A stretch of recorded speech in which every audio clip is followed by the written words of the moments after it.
SummerSlam 2003 featured the second ever Elimination Chamber match. Um, the rest of the card for the night was either average to good, not the best.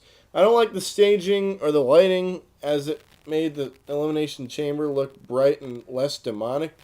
Um, there weren't really that many extras on the DVD, but we're not going to talk. We're not talking about the DVD. We're talking about the pay per view itself. And the one cool thing about this pay per view, I will say, is the theme song is Metallica, so you can't beat Metallica. You cannot beat Metallica at all. So let's get right down to it. SummerSlam 2002, from Phoenix, Arizona. I want to say. I think it was from Phoenix. Yeah. Um, the first match was the Dudley Boyz versus La Resistance for the Tag Team Championships. The World Tag Team Champions, I should say. Excuse me. The Dudley Boyz were the fan favorites in this match. It's a great match for the opener. The cameraman interferes during the match while the referee is down and smacks the Dudley Boyz with the camera. Rene Dupree covers Bubba Ray Dudley for the 3 count to get the win as La Resistance has retained their tag team championships. After the match, the camera guy turns out to be Rob Conway, who would eventually be the third member for La Resistance with Sylvain Grenier and Rene Dupree. So yeah. Now we get the second match, The Undertaker versus A-Train with Sable in the A-Train's corner. This is really a good match, honestly. Undertaker wins after a choke slam on A-Train for the cover to get the 3 count for the win.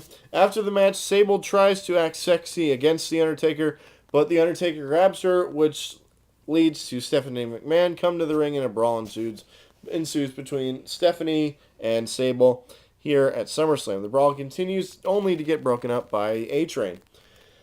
Third match is Shane McMahon versus Eric Bischoff. And it's great to see Eric Bischoff get bashed during one of his matches. During the match, Eric Bischoff and Jonathan Coachman, who interfered during the match to help out Eric Bischoff, beat up Shane and then slam him with the chair.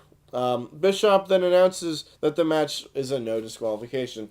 This leads Stone Cold Steve Austin out to the ring and stuns both Coach and Eric Bischoff.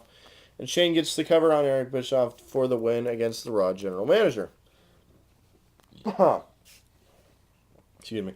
Next up, we get a fatal 4-way match for the WWE United States Championship as Rhino, Tajiri, Eddie Guerrero defending against Rhino, Tajiri, and He Who Must Not Be Named. This is a really great fatal 4-way match for the U.S. title on the line. In this match, all 3 of the men try to go after Eddie first, but Eddie quickly goes outside the ring and watches the match from there. Later, while the referee cannot see, Rhino attempts to gore on Eddie to hit the U.S. belt, which Eddie was holding while Rhino ran towards him. Eddie threw the belt out of the ring, finished Rhino off with a frog splash to retain his U.S. title. The fifth match was the rematch from WrestleMania 19, Kurt Angle versus Brock Lesnar for the WWE Championship. And like I said before, it was the long-awaited WrestleMania rematch between these two. It was a very great match with no surprises here, but their WrestleMania match was a lot better, if you ask me. Vince McMahon comes to the ring during the match and starts willing Lesnar on to win. Lesnar goes for the F5, but Angle counters and locks in the ankle lock on Lesnar, who taps out as Angle has defeated Brock Lesnar to retain the WWE Championship. After the match, Vince McMahon tries to attack Angle with a chair, but Angle gets McMahon and Angle slams him onto the chair for the much delight of the fans in attendance. Next up, we get Rob Van Dam versus Kane. This match was announced as a no-holds-barred match, but was it? I don't remember. I think it was. I don't know. Not a bad match, but it could have been a lot better since as Kane dragged it down a lot. RVD kept the match at a good pace with his nice athletic moves. Kane gets RVD and chokeslams him on the steel steps for the win. here against his former tag team partner, which brings us to the main event of the evening, the Elimination Chamber match for the World Heavyweight Championship, as Triple H with Ric Flair battles Goldberg, Randy Orton, Chris Jericho, Shawn Michaels, and Kevin Nash. I like Elimination Chamber matches. I think they're really good, violent, and very entertaining.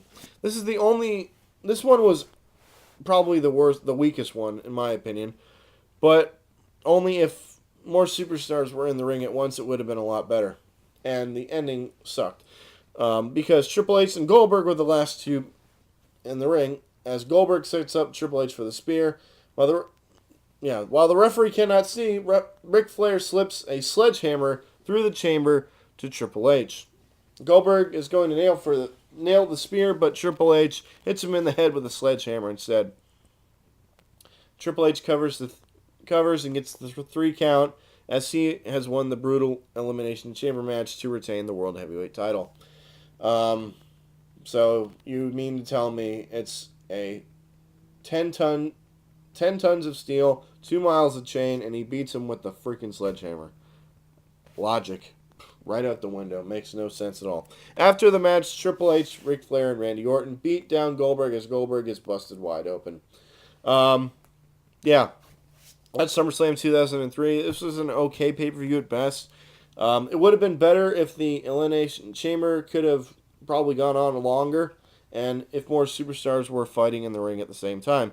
But all in all, it was an okay pay-per-view event. Out of 10, I'm going to give this a 5.5. Best match of the night was probably the Kurt Angle and Brock Lesnar match. And the worst match of the night was probably Undertaker and A-Train. So that's SummerSlam 2003. Coming up next, SummerSlam 2004.